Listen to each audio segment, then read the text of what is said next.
Good afternoon. I call this meeting of the Zoning and Planning Board of Appeals to order. And as far as members here, I am Noel Helmerson, President. Josh Cook, I'm sorry, It's okay. Brian Ritter, Present. and then Stephen Schuckert is excused. All right. Great. Josh, I'm sorry I got your last name. That's okay. I've heard worse. Um, all right, I would entertain a motion to approve the agenda for today's meeting. So moved.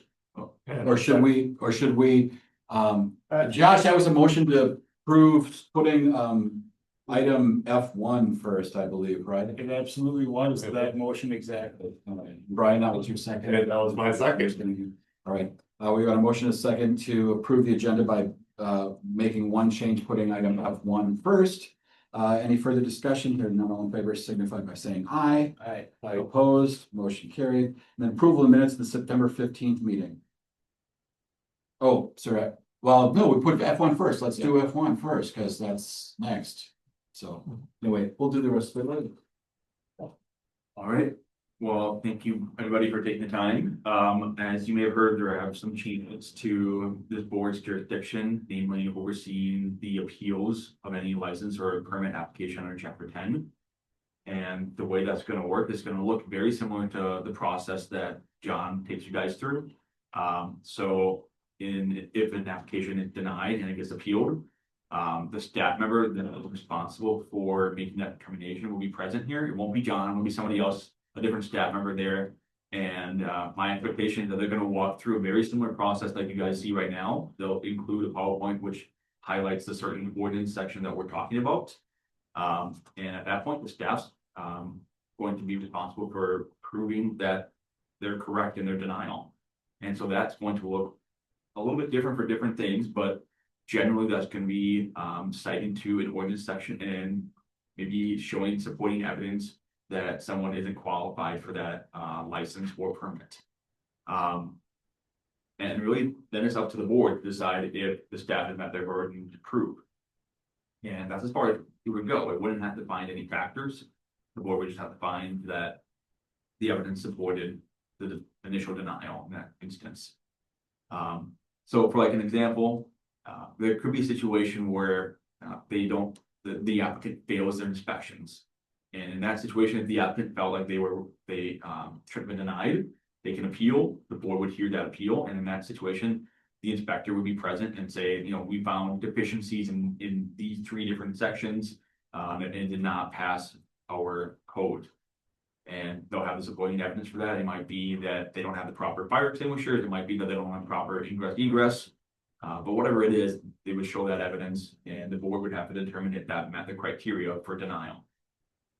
So there are certain licenses that are going to be very specific in what the criteria is. And there are others that are a little more wide in their range in terms of what qualifies a denial. But yeah, the staff members are going to walk you through that. So I'll kind of stop there. And if you have any questions, I do have a couple things I would also add at the end, but I just want to stop there, see if anybody has any questions about that process. So unlike these appeals that have the 5 factors, every one of the permanent appeals is going to be a different set of factors. Correct? Yeah, and the factors are going to be, in my opinion, they're going to be a smaller group of factors. So it's really going to be, did the staff accurately interpret the ordinance? Meaning, did they deny them for a reason that's valid? And so the staff is going to they'll have to prove to you that the reasoning was valid. So it's a deferential standard to the staff then if there's some basis for denial, the staff has to upheld. Say that again, the staff has to. There's we're giving staff deference on these appeals as long as there's some basis for it. So we're not waiting activities. Correct. Yes. Yeah. Sorry, I just trying to share. Yeah, no, exactly. And yeah, one thing I wanted to add is I don't anticipate a lot of appeals. I think you're probably wondering what's my work expectation here. I volunteered for the board. Am I committing to more hours? I don't think so. There may be a couple that get sprinkled in. I do think that maybe the most would probably be more so next year in the fall. That's probably when it depends on, there are certain deadlines for people to submit their applications. And the other thing I would note too is that much like John tries to work with the applicants, I anticipate that the staff members are going to try to work with the applicant to reach a good conclusion that I wouldn't expect there to be a lot of, they put the wrong name on the application, right? And I denied it because it's not the same person. That would also require the person to feel like they've been wrong and they would appeal, right? I don't think anything's gonna be too awkward that's gonna come through. It's gonna be more buttoned up. But you know, so you're gonna see a good presentation. What are the types of permits and licenses under chapter 10 that we're looking? Yep, so I think you're gonna be looking at, actually, I do have a little bit of them. I think it's about maybe 10 to 12 different types of licenses and permits. Public vehicles, quadricycles, mobile food establishments.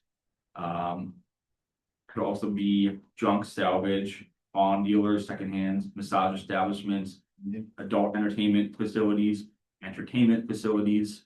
So those are the types of licenses that you might see to come forward.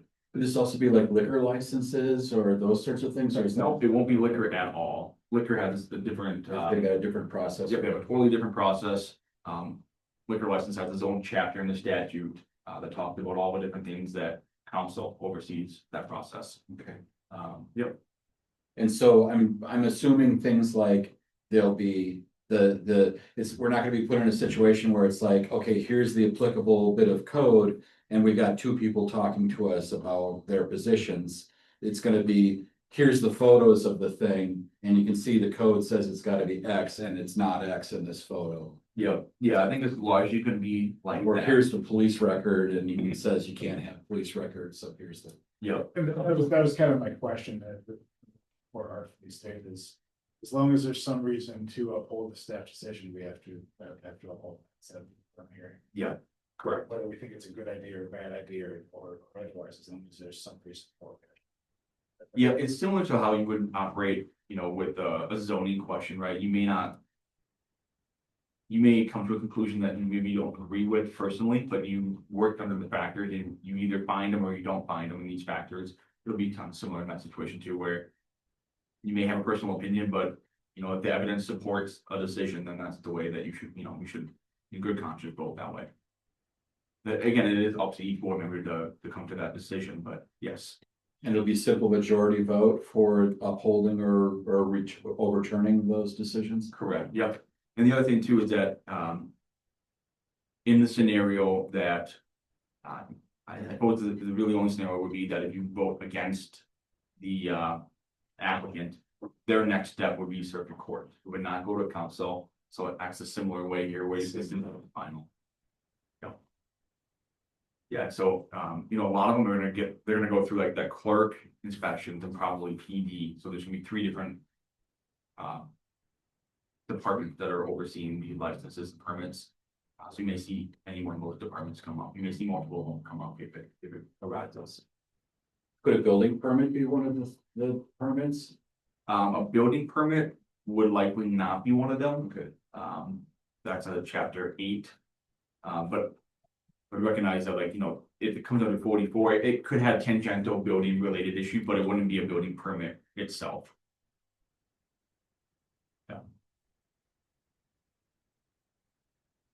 So again, I don't think that there's gonna be a whole lot of them. And like I said, if we do see an influx, we recognize what this board is probably signed up for, so we would keep that in mind as well.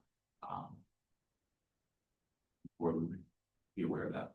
If we get into a situation where we maybe don't understand something or are confused, do we have the ability to close the session and have a conversation with you if Yep. you're there to Yep, certainly. advise us on? They'll be treated as quasi judicial. Maybe I should have started with that too. It's gonna be almost the same type of process that you guys are going through for all of these zoning variance requests. But yes, we would have that language on there as well. If there is something that you feel like if there's further discussion Or or our if depth it or meets something. the requirements to go into closed session, certainly consider that.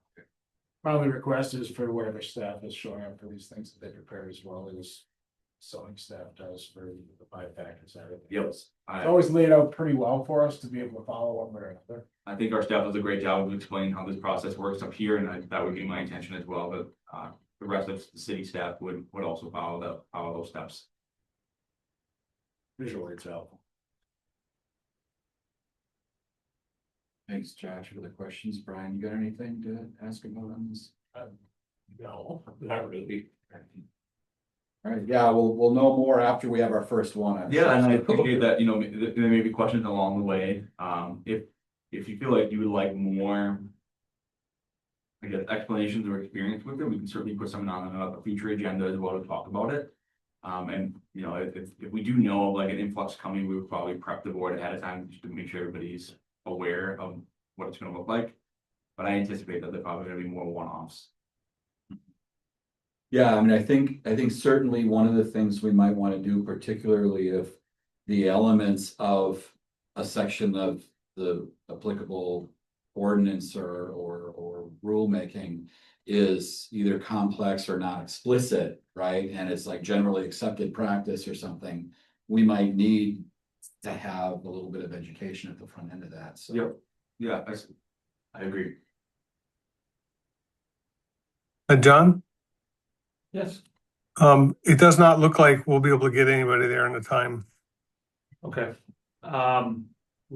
We will be meeting here on Tuesday, November 18th for this.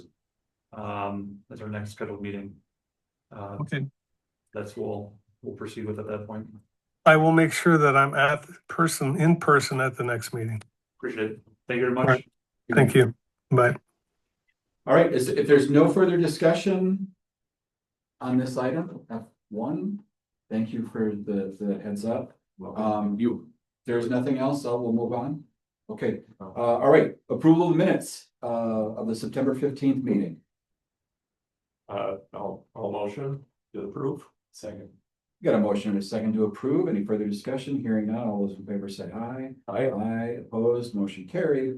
Regular business, I would entertain a motion to table this until our next meeting. So moved.